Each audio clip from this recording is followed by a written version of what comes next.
In our headlines on this Friday afternoon, February 23rd, here in Korea. Prime Minister Han Duck-soo presides over the first meeting of the Central Disaster and Safety Countermeasure Headquarters regarding the collective action by doctors in training and acknowledges the severity of the situation given the growing impact on patient care at hospitals.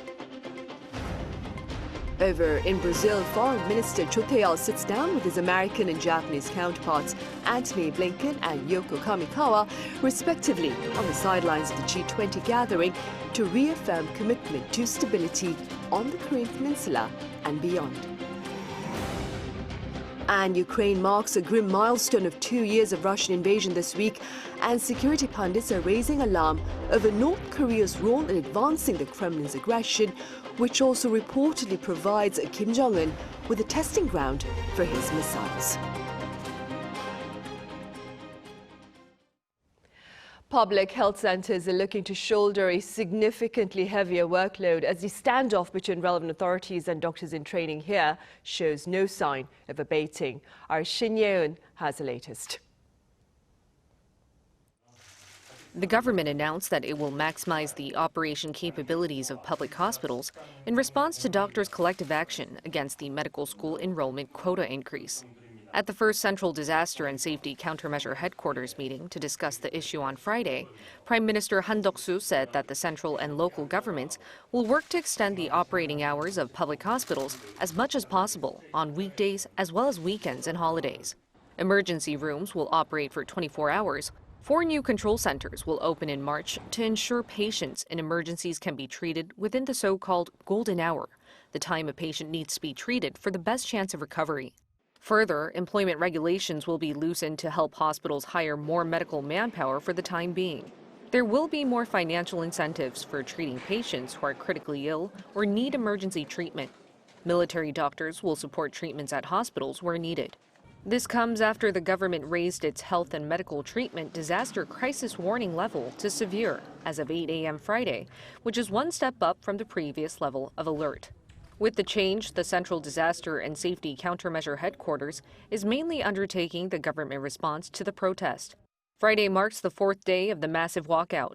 So far, over 9,000 intern and resident doctors have handed in their letters of resignation. That's around 71% of all trainee doctors. Of those 9,000, around 8,000 have left their posts in hospitals. Shin Yeun, Arirang News. On the diplomatic front, foreign ministers of South Korea, neighboring Japan and the U.S. sat down in Brazil on the margins of the G20 meeting to reaffirm their commitment to stability on the Korean Peninsula and beyond. Our Shin Se-byuk reports.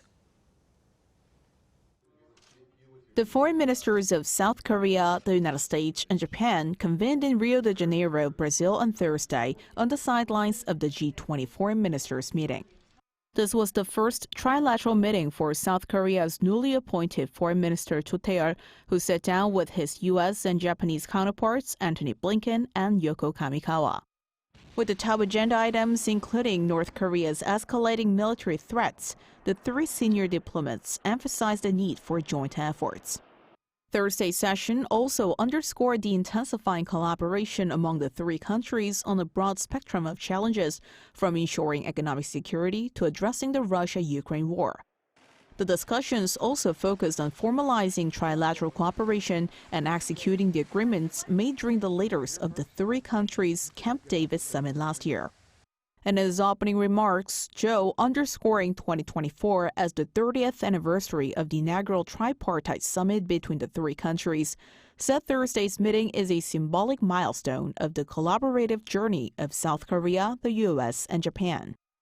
Secretary Blinken called for prompt consultations and a coordinated response to challenges facing their collective security, emphasizing the strength of the partnership. Before the 3-way meeting, Minister Cho on Wednesday held a bilateral meeting with his Japanese counterpart, where the two reaffirmed the differences in their positions over Japan's wartime forced labor, as well as the long-standing territorial dispute over Dokdo Island.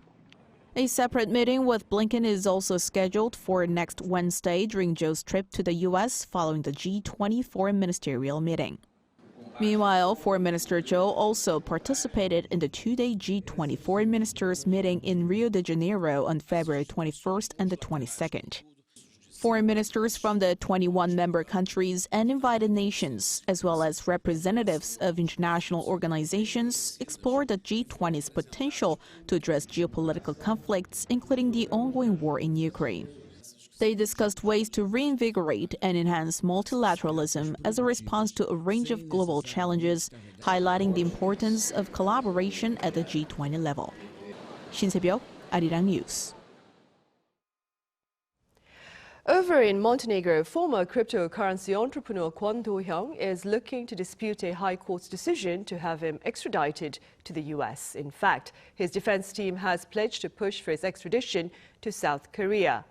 Kwon's lawyer, Goran Rorik, claimed the court's ruling was illegal and would not hold. Kwon was arrested last March amid a global arrest warrant over a $40 billion crash of Terraform Labs cryptocurrency, which devastated individual investors worldwide. Back here on the local front, Korea's tax laws may be standing in the way of corporate efforts to financially motivate workers to have babies. My colleague Lee Soo-jin explains.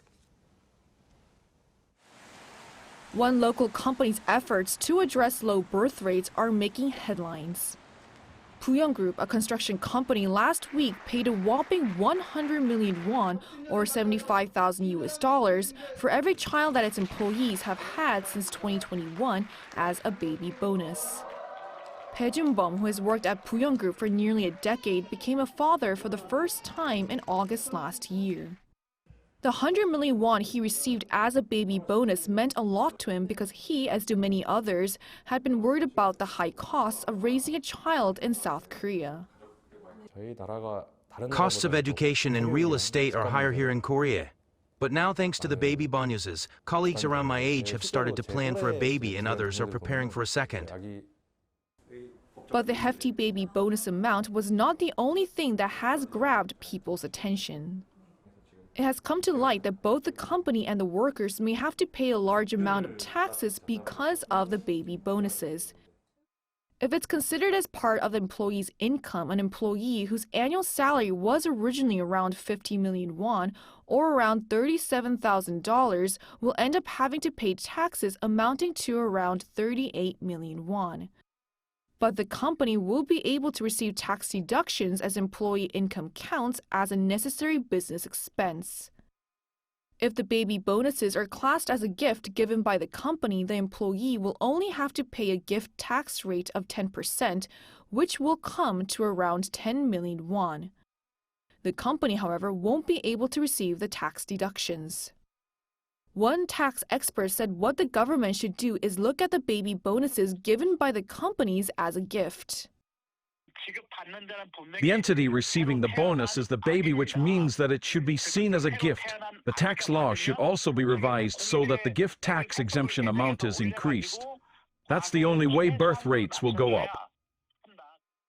As for the company, the expert said that the corporate tax law should be revised so that the baby bonuses are regarded as deductible business expenses. Although financial incentives alone won't boost birth rates, making sure that these companies receive tax benefits will not only encourage even more companies to follow suit, but will provide a foundation for more policies in the future. Lee Soo-jin, Arirang News.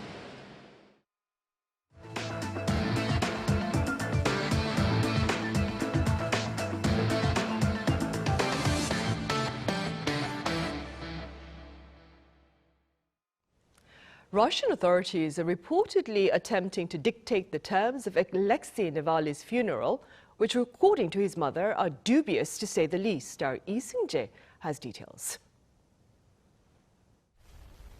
The mother of Russian opposition figure Alexei Navalny said Thursday that she had been given access to her son's body, but added that Russian officials would not release her son unless she agreed to a secret funeral. In a video message released Thursday, Lyudmila Navalnaya said she spent 24 hours in a morgue located in the Siberian town near the prison where Navalny died. She said while she was finally allowed to see her son's body, investigators were blackmailing her by saying if she didn't agree to a secret funeral, they would do something with the body. She added that the official went on to further say that time is not on your side, corpses decompose. However, Navalny's mother insists she won't succumb to the demands, saying she wants those who cared about her son to have an opportunity to say goodbye. Meanwhile, U.S. President Joe Biden on Thursday met with Navalny's widow and daughter in California. After the meeting, Biden expressed his admiration for Navalny and said that the U.S. will be announcing sanctions against Putin for his role in Navalny's death on Friday. In a readout of the meeting, the White House also said the sanction will be major and comes in response to Navalny's death, as well as Russia's repression and aggression and his brutal and illegal war in Ukraine. The meeting took place in California as Navalny's widow flew there to be with her daughter, who is currently a student at Stanford University. Lee Seung-jae, Arirang News. In other news, Wall Street rallied on Thursday with investors responding to a remarkable revenue report by chip company NVIDIA. Our Indian covers the gains. On Thursday, the S&P 500 and Dow Jones Industrial Average both surged to record-closing highs after chip giant NVIDIA reported much stronger than expected quarterly results, lifting the broader market and tech sector. Some analysts had cautioned that following the AI-fueled rally on Wall Street that first pushed the S&P 500 above the 5,000-point mark earlier this month could spark a steep sell-off among technology stocks.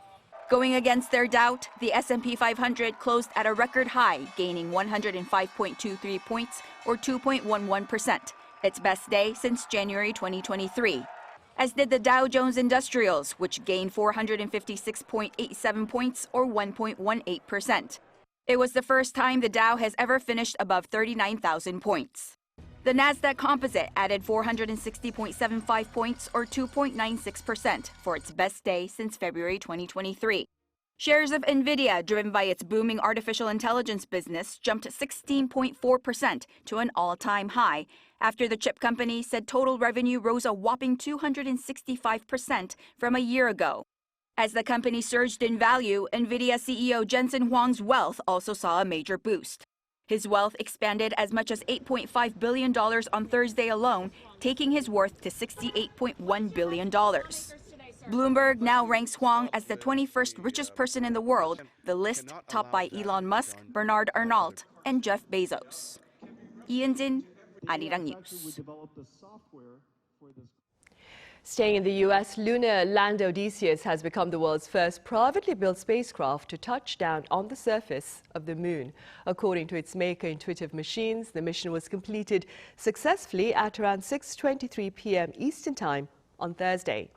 Sponsored by NASA, Odysseus, or the Nova C lander, was launched on a SpaceX Falcon rocket a week ago.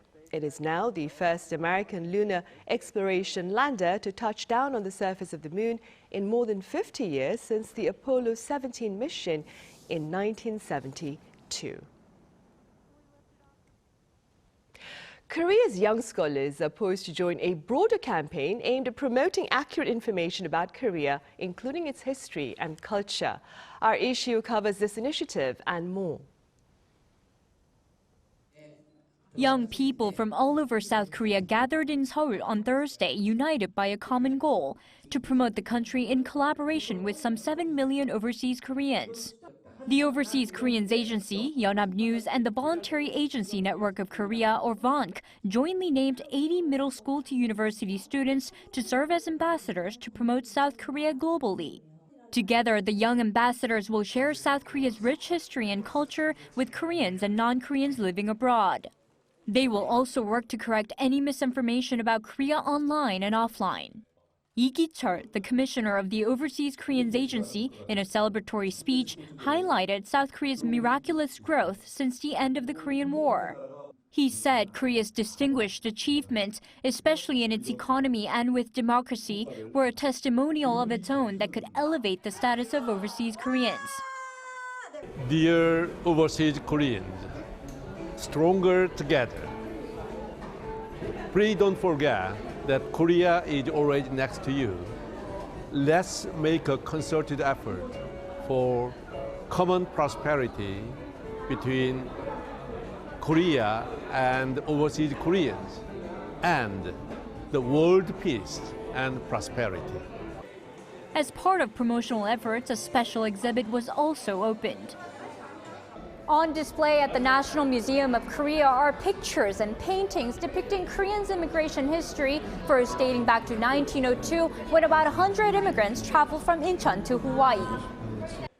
The display shows how the immigrants supported the Korean independence movement from afar, donating their hard-earned money.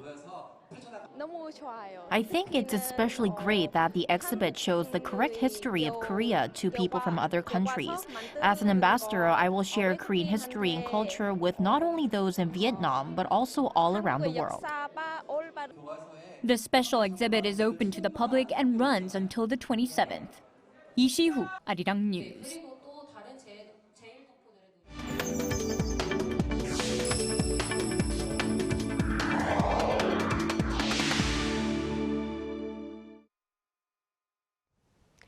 As Ukraine marks 2 years of Russian invasion this week, foreign security pundits are reiterating the risks of North Korea's role in advancing Russia's aggressive ambitions, which they believe offer Kim Jong-un an actual testing ground for his weapons ambitions.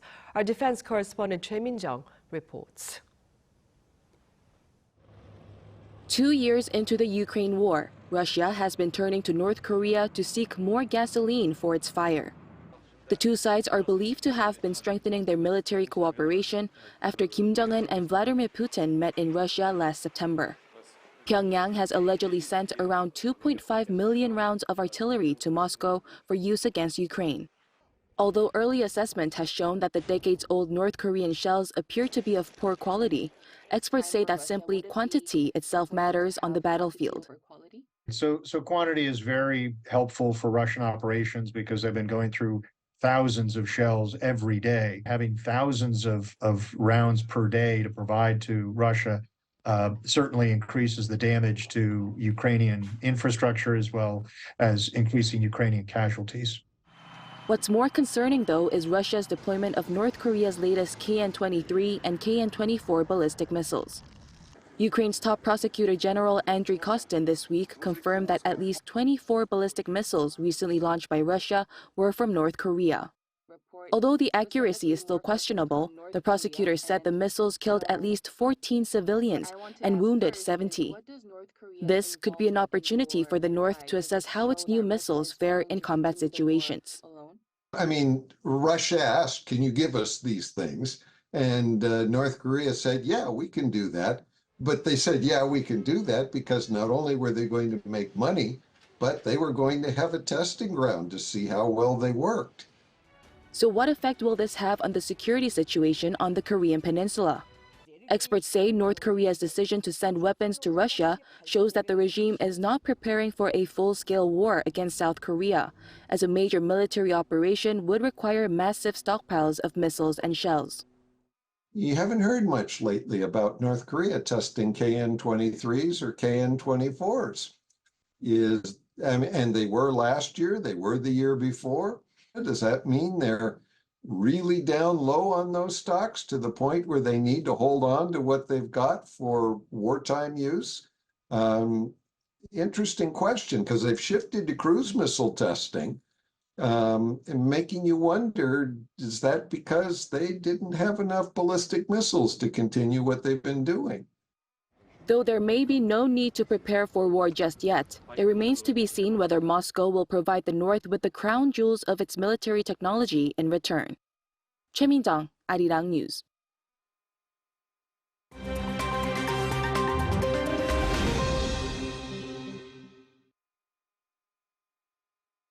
Let's take a look at the latest news in the world now. In the US, President Joe Biden on Wednesday announced that his administration is canceling $1.2 billion of federal student loans. This latest student debt forgiveness will benefit some 153,000 eligible Americans. Biden said during a re-election fundraising trip to California that while a college degree is a ticket to a better life, that ticket is too expensive. The president also said that the latest round of debt relief will be a huge help to graduates of community college and borrowers with smaller loans. The latest debt relief plan applies to Americans who are enrolled in the Saving on a Valuable Education repayment program which covers those with loans of $12,000 or less, or who have been paying back for at least 10 years. Since taking office, the Biden administration has cancelled a total of some $138 billion in federal student debt for around 3.9 million people. In the UK, one of London's landmarks, the BT Tower, is set to become a luxury hotel. Former owner British Telecom Group announced on Wednesday that it had sold the tower to MCR Hotels for some $347 million. Originally called the Post Office Tower, the 177-meter building played a vital role in connecting the nation's calls, messages and TV signals. It was London's tallest building for 16 years since it opened in 1965. Now, London's iconic BT Tower will join the likes of the old War Office and the former Metropolitan Police Headquarters to be converted into a hotel. Finally, to Australia, where exceptionally dry weather conditions have caused an unprecedented 2-month delay in the annual migration of Australia's Christmas Island red crabs. According to Brandon Tiernan, a program coordinator for Parks Australia, this year is the first time in recorded history that the crabs migrated as late as February and in lower numbers than previously. With a population of over 100 million, the crabs usually begin their journey around November every year from the island's interior to the ocean where they mate. Much of Christmas Island is designated as a national park and protected by Australian law. Kim Seong, Arirang News.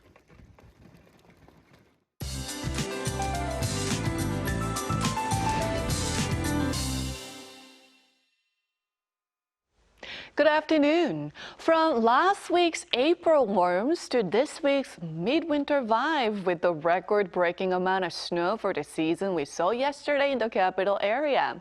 Morning drizzle and sleet in the southern regions are letting up, but east of Kwon we'll see more flurries through tonight, while mountainous regions in Jeju will see snow into Sunday with up to 10 centimeters in the forecast, with a heavy snow advisory remaining in place. Afternoon highs are up 1 to 5 degrees higher than yesterday, but southern provinces should have highs that are chillier than seasonal norms, so please dress warmly. Most parts are having highs that are below 10 degrees today. Morning sunshine in the capital will be joined by more clouds by the afternoon. A cloudy weekend is in the forecast, with Jeollanam-do and Jeju to see a mix of rain and snow.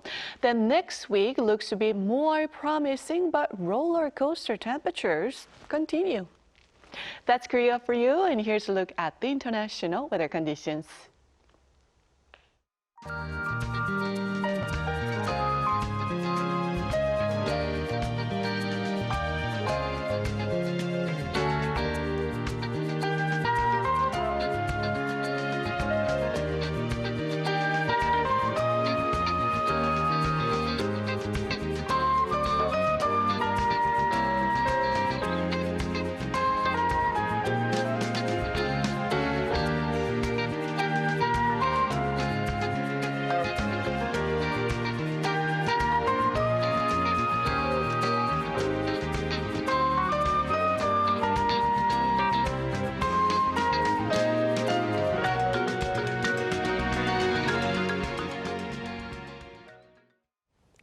Right, that ends this week's editions of the Daily Report. Coming up next is our daily panel session, and today we address well living as well as well dying, if I may. We'll return in a few minutes.